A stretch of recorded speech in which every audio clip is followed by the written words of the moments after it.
La siguiente conferencia pues corre a cargo de Ángel Luis Rocamora. Él es el diseñador de la exposición, es el que ha conseguido que, digamos, todo el planteamiento que tenían Andrea y Miguel Ángel, junto con el montón de piezas que nosotros teníamos aquí en el museo, pues haya logrado esta simbiosis y que haya podido ser del agrado de todos, porque bueno, lo podemos decir y es así, todo el mundo que lo ha visitado realmente lo ha disfrutado, porque creo que esa idea de, digamos, esa idea intimista y de coleccionismo del siglo XIX ha quedado muy bien palpada en la exposición, así que al menos es mi visión, supongo que el resto también estarán de acuerdo, pero sí que lo es. Así que Ángel va a hablarnos precisamente sobre la museografía narrativa de un viaje, el Egipto de Eduard Toda. Así que muchísimas gracias, Ángel. Bueno, buenas tardes a todos. Bueno, he comentado durante el día, soy como un topo, porque todos sois prácticamente especialistas y yo como arquitecto, como diseñador, estoy encantado porque después de haber terminado el trabajo todavía me invitaron. Entonces, porque son situaciones de máximo estrés por muchas circunstancias, por optimización de tiempos, porque van muchos frentes. Lo comentabas, Andrea, esta mañana, que se está haciendo un catálogo, se está haciendo un folleto, son como muchos dedos, ¿no?, del mismo proyecto. Vengo a hablar primero voy a introducir lo que es un proyecto museográfico temporal en unas trazas rápidas para que podamos entender que tiene unas características especiales, ¿no? Que este formato de exposiciones temporales, para que no, el museo está obligado a activar este tipo de formatos científicos para comunicar. Está obligado a hacer estas exposiciones al margen de la permanente para poder que el público pueda acceder al conocimiento, ¿no? Y en estas acciones, la exposición temporal, una de las problemáticas que tiene, yo como catalizador, es que el especialista tiene una jerga específica que se tiene que traducir al público, ¿no? Y voy a repetir durante toda la ponencia un concepto que es la emoción. Y esa emoción, hoy en día, también lo he hablado durante estas jornadas, en los últimos proyectos que estoy haciendo, en los últimos años, se ha estresado unos cambios en la museografía que tienen que ver con los cambios también en vuestras pesquisas y las herramientas que usáis para llegar a unas conclusiones, porque estáis reescribiendo lo que otros compañeros dijeron que era de una forma, ¿no? Mediante el ADN, el análisis de metales, etcétera, ¿no? Entonces, esto hace que, especialmente el ADN, haya incorporado al discurso situaciones emocionales. Hablan de personas que hay detrás de aquello que hasta ahora eran objetos y simplemente situaciones, digamos, más pasivas. Traigo esta imagen del especialista que da unos datos. Me vino muy bien el otro día cuando Andrea trae estos diagramas de tantas publicaciones sobre, al final, en los microrelatos, luego lo diré, hemos hecho un mega montaje de piezas en talleres, ¿no?, en almacenes, ¿no?, Esther y Isabel, y vosotros lo sabéis también, lo hemos sufrido todos, pero también me ha servido para que me fuera contando Miguel Ángel cómo son microrelatos, ¿no? Porque cuando se extensa lo científico, en 5 minutos se explica lo mismo. Y yo lo entiendo, porque lo tengo que traducir al que entra por la puerta. Porque si no, no sirve aquel formato temporal de exposición que se abre a la mayor horquilla de gente. Desde un niño, un especialista, hasta grupos de lo más heterogéneo, ¿no?, que sufrís todos los días aquí en el museo, para entrar y para salir, para organizarlos, ¿no? Ese rigor y emoción, divulgación, encontrar una herramienta empática y cercana que sirva de catalizador. Eso es fundamental, a partir de herramientas que yo como arquitecto empiezo a manejar como un tornado. tenemos casi 380 metros cuadrados, luego hablaré de esos parámetros, pero empiezan a hervir unas ideas respecto a esos microrelatos, ¿no? Está lo científico, los objetos, lo tangible, y luego empiezan a aparecer situaciones más humanas que van a ser más digeribles para la gente a la hora de poder entrar y entender aquello. Quiero hablar de esa emoción y de la memoria, que también es una herramienta muy potente. Y la memoria se puede construir, muy fácil.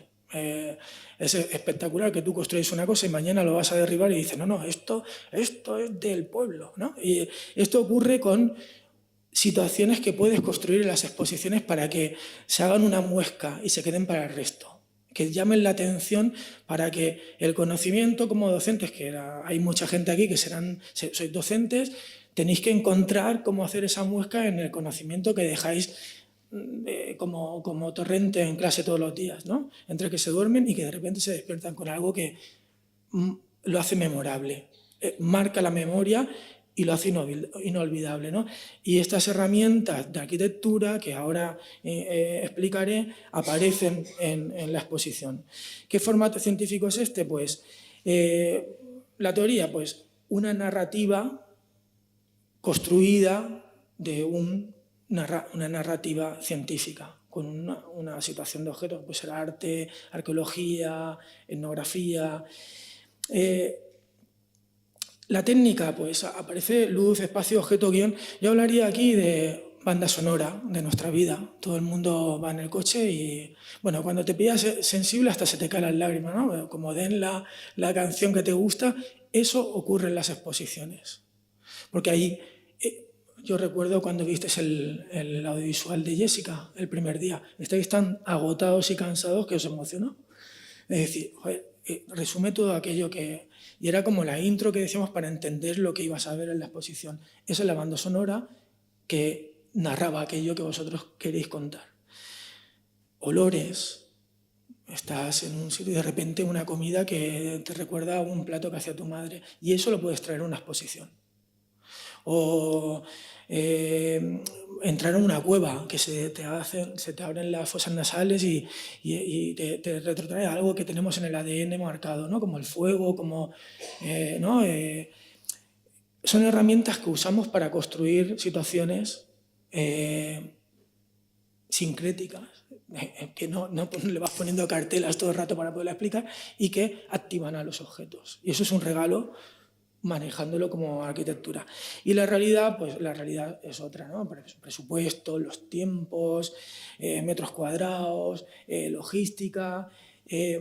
Hay como muchos parámetros que no están aquí, que son pandemias, guerras, fronteras, por ejemplo.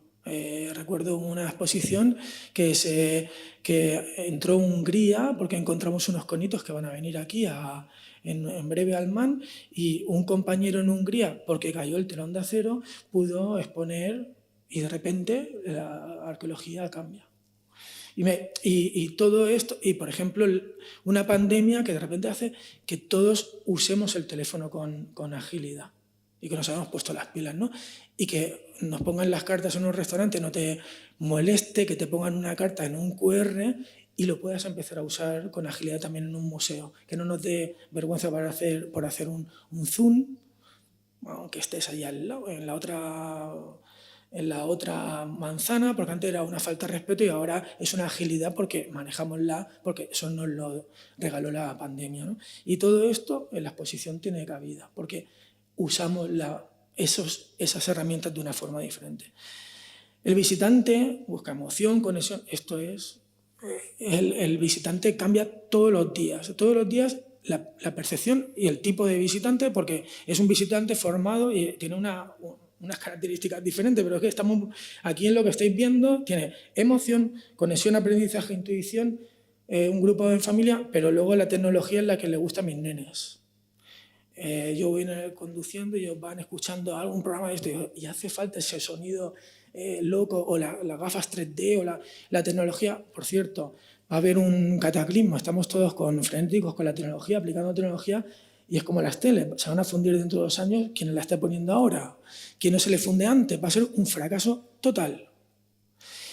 Y esa medida de la tecnología y la emoción, la conexión, el aprendizaje, el entrar en un sitio donde te dan aire acondicionado y te puedes sentar y estás cómodo, eso también es un museo, es una plaza, es un encuentro, incluso un encuentro íntimo con la obra de arte, un reencuentro religioso prácticamente, intimista, eso te lo regala.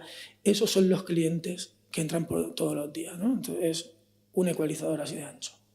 Habéis hecho vosotros, Miguel Ángel y Andrea, una exposición para este ecualizador, así, todo este ancho, todo, de aquí hasta aquí. Entonces, desde los pequeños hasta... Y tiene toda esta complejidad. Bastante complejo lo del visitante, porque se podría estar hablando de en qué nos hemos equivocado o qué vuelta de tuerca. Cuando yo digo de tocar una maqueta, hacerla para gente que tiene un problema de visión o necesita interpretar de otra forma, joder, yo también quiero tocar. Ahora hablaré de eso también, ¿no? Nuestra visión desde el despacho. ¿Qué estamos sumando? Estoy hablando de emociones, cómo se construye eso, ¿no? Diseñar experiencias, no solo espacios. Es muy fácil. Yo pongo un montón de vitrinas, tenemos 50 vitrinas, que nos lo hemos currado ahí. Ahora hablaremos de la cantidad de objetos, pero una exposición es un montón de vitrinas bien ordenadas con un montón de paredes que te hacen circular por un espacio. Esa disposición de espacios puede ser ya sensible. A mí me venía a la cabeza ordenando la información, aunque está, bueno, veréis que está un poco dejada. Castelvecchio de Scarpa, en Verona, donde está el castillo y están las obras de arte que bailan dentro de la sala y el público se mueve alrededor de ellas como si estuvieran danzando la obra de arte y el público. Entonces el público solo le tienes que ir diciendo que vaya disfrutando de los objetos y tienes que disponer esas vitrinas. Eso es gratuito. No estoy hablando de economía para hacer una cosa mejor o peor, solo disposición, y tienes que trabajar con esa emoción de recorrer por algún motivo, ¿no? De ese relato que queremos construir. Regalar arquitectura que falta el objeto como contexto. Esto es primordial. Me viene una peli en el camino, china, no recuerdo. Bueno, cuando le falta, se lo decía a mí, una amiga que hicimos un proyecto, digo, joder, lo que no tenéis un contexto es ritual. Se lo decía en plan coña, ¿no? Es decir, pero en esta peli llenaban el cuenco de comida y el mismo cuenco sobre el cual habían llevado la comida ponían otro y la lazaban para llevarlo como un tupper, ¿no? O terminas de comer y está desordenado, o usas la mesa para trabajar, o el objeto no es pasivo. Puede estar en 1000 situaciones para poder ser explicado. Esas lucernas que acabamos de entender, bueno, ahora quiero hablar con Miguel, si nos ha ido embalado. Porque hablaba de la luz, pero esa luz tintineante que va apagando y se entiende la esfera de luz y entiende la sala de otra forma. Yo creo que el contexto de los objetos pueden tener unas arquitecturas que lo activen. Solo nos tenéis que pasar un relato y empezar a hablar de ello para que ese objeto tenga un contexto más amable y regalarle una segunda vida, una tercera o una cuarta, porque se excava y luego se transporta aquí y ahora estamos hablando de ello, ¿no? Tiene como una tercera o cuarta vida los objetos, ¿no? Pero podemos activar arquitecturas de contexto para que se puedan entender mejor. Y eso es fácil. Y el compromiso social de lo que público, lo que decía, de intentar ablandar los contenidos de aquello que se quiere. En un encuentro de Licón se hablaba de infantilizar como algo negativo. Y no creo que sea por la lectura fácil, que hay un debate sobre ello. Había en un de estos mensajes, en una exposición que hicimos, por fin, era un tío que iba siempre y que sabía del tema, ¿no? Por fin me he leído todos los paneles. Y era la lectura fácil. Tienes que facilitar aquello que quieres contar. Si lo haces complicado, pues el objetivo de aquella temporal pues no va por buen camino, ¿no? Y hay muchos frentes que se pueden encontrar para poder llegar a ese lugar, ¿no? Esos primeros bocetos que tienen que ver con las primeras narrativas, los primeros microrrelatos que me contaba Andrea y Miguel Ángel. Pero es que esa evolución de las plantas tiene que ver con las reuniones con Isabel, con Esther y con Egipto, con Isabel y con Esther en almacenes, ir a medieval y volver a hablar y se vuelven a cambiar y hablamos de los muebles que me voy encontrando en despachos para poder construir y yo llevo una idea en la cabeza y se va cambiando. Uno de los parámetros que sí que pongo sobre la mesa siempre es decir, 400 piezas, esto lo tengo que proteger. Una de las herramientas. Doy por hecho todo lo que es una exposición temporal ortodoxamente, ¿no? Seguridad, conservación, exposición efectiva de esas piezas. Y se fallan en cosas, ¿no? Pero dice, 400 piezas, ¿dónde me cabe? ¿Cuántas vitrinas son eso? Eso es dinero, ¿no? Bueno, y lo meto, ¿no? Son esos puntos azules que veis. Para mí es... Pero a partir de ahí lo haces bailar. Y se va tomando forma según como voy hablando con vosotros. Y se va tornando el discurso. Y he pensado esto. Y digo, joder, no va a parar esto de modificarse. Porque yo creo que siempre tiene que aparecer que está hecho a cosa hecha porque es un organismo vivo hasta el día que se inaugura. Si no, que se lo digan a Miguel Ángel con las cartelas, ¿no? Entonces, en esa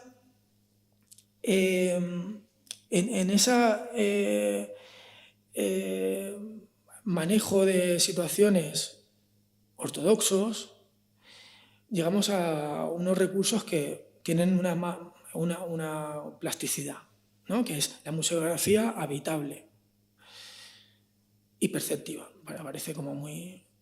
Esa museografía, cuando haces una señalética para un yacimiento arqueológico, puedes clavar una estaca y poner una cartela, o puedes entrar en ella.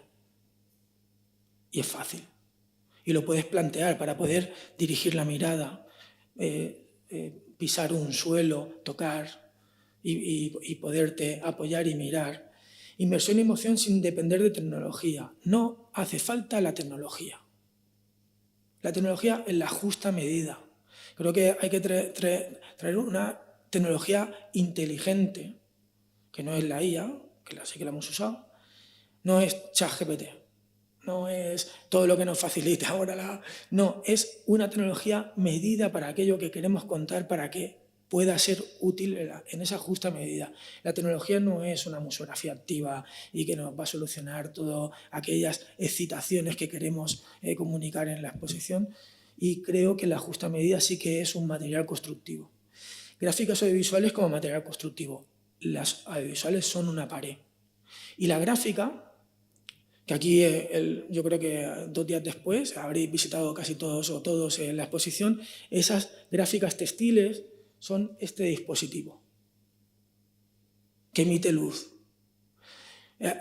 Psicológicamente, estas paredes emiten el mensaje. Estamos tan embebidos en esta realidad que todos llevamos 1 o 2 de estos ya, ¿no? Y la exposición nos traemos esa herramienta para ganar pues esa herramienta fácil, ¿no? Vamos a comunicar así porque la gente así lo recibe todos los días y así se lo damos como más fácil, ¿no? Y los mensajes con títulos, ¿cómo leemos las noticias por la mañana? Y nos leemos 3 periódicos y nos hemos leído los titulares y te quedas tan pancho, ¿no? Y los titulares grandes, título, subtítulo y 70 palabras, 120 palabras como máximo y que emita esa luz. Y no es ¿dónde pongo el panel? Nosotros no, si entras en toda, aparecen unos personajes, que ahora explicaré el porqué, unos personajes que se funden con el texto, con el título y que conforman un diálogo contextual con aquello que se quiere contar y con el objeto. Y que te va dando una información, no obligada, sino solapada, y que te hace más fácil entender aquello que se está contando. Nitidez espacial global, el código técnico, la normativa de la construcción dice los edificios serán legibles. las exposiciones serán legibles. Entra y tienes que percibir el espacio. No puedes entrar a una exposición y dices, ¿y la siguiente sala? Y empiezas a transpirar. ¿Y dónde está la siguiente sala? ¿Y por dónde? Si produces esa situación de entro en un lugar, es una entrada barroca. Es como entras a la Plaza San Pedro con una entrada barroca que te va a hacer un embudo para abrirte un óvalo gigante. Y eso lo llevas a una microarquitectura en la exposición. Eso es gratuito. Es una entrada barroca en un recurso arquitectónico.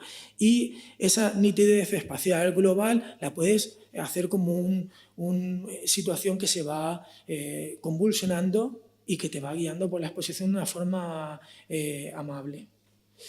La edición contemporánea es porque la forma de expresar tenemos que aterrizarla en un nivel.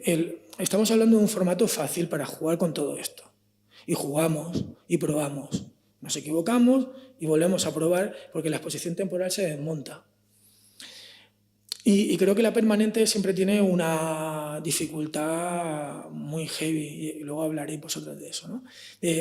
Muy heavy porque los discursos cambian con una velocidad ahora brutal, género, bueno, 1000 cosas. Y eso sí que lo traes a las temporales y lo vas surfeando. Pero la dicción contemporánea, porque si no, nadie te va a entender ni nadie te va a leer, ¿no? Y lo tienes que digerir de nuevo. Traigo estas dos imágenes porque una de las herramientas que decía emoción, pero da igual que tengas 90 años. En Alicante se llama el tello, y no sé cómo se llama en Madrid. Cada uno de esto que juegas, tiras con tiza, lo dibujas, tiras y tú pones esto en el suelo, lo pones ahí en serrano, lo dibujas y pones ahí la tiza, deja a un tío de 60, 70 o 90 años que pase solo y hace así y dice, joder, o que te den una comba y te activa una... Eso son herramientas gratuitas. La memoria, lo que está dentro de nosotros como ese ADN del instinto, pero también el juego, el olor, esa memoria es fácil activar y son herramientas muy, muy interesantes. Las canicas, la rima, la comba, la goma, el juego, pero también otros temas como mucho más feos. O que no se tratan, el sexo, como digo, la muerte o la... El sexo, yo me recuerdo una exposición de Gosiller en Barcelona y yo no sé, hice un dibujo y digo, ¿cómo puede tener estos dibujos sexo? Digo, joder, esto yo lo quiero para las exposiciones, como este tío dibuja, todo lo que dibuja tiene sexo, emana sexo. Pero no hablamos de esto, ¿no? Y si lo ponemos en las redes nos lo capan. El encargo no sé ni el tiempo, ¿no? Bueno, voy rápido. El encargo del MAN aparece como una situación que habla de responsabilidad, pero porque pues, está muy bien. Llegas a una casa donde el despliegue de medios profesionales, instalaciones, colecciones, joder, es un disfrute. Claro, el disfrute es igual que la exigencia. Entonces, bueno, me llamó la atención Esther, vuestra compañera de montaje. Digo, pero ¿baja todos los días Isabel al montaje? Digo, ¿baja la directora? Y sí, baja todos los días. ¿A qué hora? Sostenibilidad y control de contención. Habla de precisión, de sostenibilidad y control y contención. ¿De qué? De usar medios, de usar tecnología, de imagen, plazos, de los pasos a dar como muy precisos. Nada de lo que hay está dejado al azar. Vosotros lo sabéis muy bien. Hemos estado hablando de, a partir de una foto así, de toda, reconstruir el cuerpo entero y ha pasado aquí la mitad del ministerio para evaluar que aquello fuera correcto, ¿no? Porque le faltaba... Y cada paso se ha dado con esa... Y ha sido un disfrute porque el control no es un control de sino un control de vamos a hacerlo bien todos, ¿no? Las 400 piezas, ahora paso unas diapositivas que vamos a entenderlo como muy bien, porque bueno, el equipo del comisariado y todo el equipo que hay detrás, ¿no? Directora, numismática, que ha sido muy, muy importante también en el montaje. Egipto y el almacén, que ha sido también un disfrute, son las cosas que contrarrestan el estrés de los plazos y de todo lo que conlleva estas exposiciones. Una de las características de esas 400 piezas es que no es normal que una exposición temporal tenga 400 piezas. No es normal, son muchas. Son muchísimas. Y encima venían de almacén, que es una de las maravillas que tiene esta exposición, porque se exponen por primera vez. Y la otra maravilla es que las otras son piezones que salían de la permanente. Es que son dos extremos maravillosos. Pero esto, que va a dejar a tapar todo el texto, fue 7, 8, 10 sesiones. Bueno, fue un trabajo de cada una de las vitrinas, porque el arquitecto decía, tenemos que premontar. Claro, llevaba en la cabeza lo que luego terminó siendo el zoco, que era el zoco, yo quería construir como un zoco, ordenado, preciosista, con una escala de relación con aquello que íbamos a poner en un contexto social, y lo explicaba, y vosotros hacéis como ese acto de fe, ¿no? Y terminó llamándose el zoco, ¿no? Y es el zoco. Pero esa nube es un trabajo ingente de 6, 7, 8 sesiones y hay vitrinas que se han montado como 3 o 4 veces. Y esa es una manipulación de los objetos en un museo muy compleja, donde la manipulación se hace de una forma muy específica con las conservadoras delante, sea numismática, sea Egipto, sea medieval, y con los comisarios, donde hemos trabajado vitrina a vitrina donde iba cada objeto. Y eso iba a tener una última consecuencia, y como consecuencia despectivamente, en las cartelas, en un trabajo ingente de como 6 o 7 correcciones que hicimos, ¿no? De las 50 cartelas. No voy a describir lo que podemos visitar, a hacerlo como muy rápido. Lo que me contaban, y yo entendí, y es una ambigüedad que tiene 5 minutos. Y terminamos. Y lo voy a pasar rápido.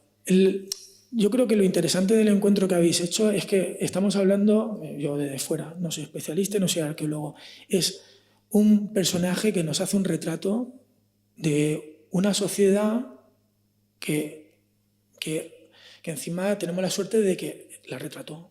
Y nos la trae a través de su memoria arqueológica sobre los objetos de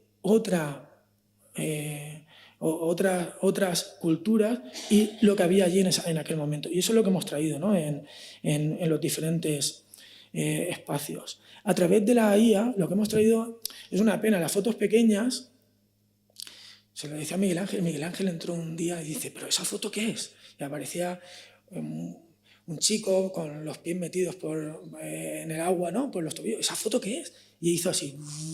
Y dice, no, no ves los detalles en una foto original. Es una cantidad de material y tú lo has hecho en ese análisis del museo espectacularmente, ¿no? Que tienes que escudriñar y ampliar y trabajar. Y esto es lo que hemos traído a través de los personajes antropológicamente analizados por toda cada vez que disparaba, porque había que estar quieto, si no salían movidos. Con lo cual retrató a mucha conciencia, ¿no? Y eso lo comentaba Miguel Ángel. Y hacemos ese camino de entrar en la egiptología, describimos a un personaje con diferentes facetas, pero sobre todo lo ponemos a escala 1:1, ¿no? Para hacerlo cercano, ¿no? Y empezar a construir ese imaginario social que nos va a regalar toda. Lo ponemos en un contexto de la época, porque a la gente le cuesta entender mucho la línea del tiempo, solo la tenéis como muy interiorizada, pero la gente llega hasta su abuelo o su bisabuelo, pero la gente, el público, la mayor horquilla de público, ¿no? A mí me cuesta. Entonces, hablar de 1000, 2000, 3000 años o siglo XVIII, y en la misma exposición hablar como un ecualizador entre 3.000, 2.000 años y siglo XVIII todo el rato es complicado, ¿no? Esto en la plaza, el zoco, y lo decías el otro día, el zoco social y el arqueológico, ¿no? Y esto es lo que traemos con una profusión de material, centenares de piezas, legado fotográfico, personajes a escala 1:1, y esa gente que estaba allí cuando toda adquiría y se movía por aquellas calles. Y ahora en todas los enfrentamos a escala 1:1 para poder contextualizar, darle vida a los objetos, regalarle la persona que pasó por delante de aquella tienda. Una inmersión, un tránsito en ese comienzo del viaje, ¿no? Y antes de sumergirnos en una arquitectura, un regalo nuevo de accionar una cajita. Porque estamos hablando todo el rato de aquel viaje y aquella entrada en la tumba y esto es una situación intimista, una compresión barroca para hacer un punto y seguido y tener en el punto focal de aquellas piezas espectaculares que vamos a tener ahora, ¿no? Enfrente. Antes de llegar a España, empezar a hacer un cierre de exposición y sobre todo este punto que me interesa por una situación en la que en la comparativa hemos conseguido donde el disfrute entre el disparo fotográfico de toda y la pieza, consigues activar el análisis, el disfrute, el escudriñar dentro del objeto, escudriñar dentro de la fotografía y retraerte incluso al momento de hacer la foto, ¿no? Incluso entrar en el detalle de las baldas, porque hay piezas donde están el 1:1. Hemos tenido la suerte de tenerlo a escala 1:1, el objeto y la pieza, ¿no? Y hemos querido traer ese par para poder disfrutar el objeto de una forma muy, muy amplia. Y bueno, y yo creo que un final y una despedida de toda como un señor, ¿no? Yo creo que en el cierre y las conclusiones he traído tres situaciones que yo creo que son una puente entre ciencia y sociedad, pero todo el rato estoy hablando de lo mismo, si no traducir se queda en un círculo, sobre todo en este tipo de proyectos, arquitectura en emoción, aprendizaje, en lo indeleble, lo que marca, y una exposición que pasa limpio, un personaje ilustrado con visión etnográfica y antropológica. Tiene como diferentes niveles y escalones y ecualizadores que hemos manejado donde hemos traído las personas para poder explicar las piezas arqueológicas, ¿no? Y yo creo que yo creo con este cierre de pasar a limpio a través de toda escala 1:1 y la primera charla donde tú hablabas de ese toda que luego se traduce en la exposición, creo que lo pone en ese punto de personaje ilustrado que nos regala conocimiento sabiendo que pasándolo a limpio es memoria para el futuro. Yo creo que es la clave de la cuestión de un toda descubierto, ¿no? En esta exposición. Y nada, pues ha sido un placer y muchas gracias.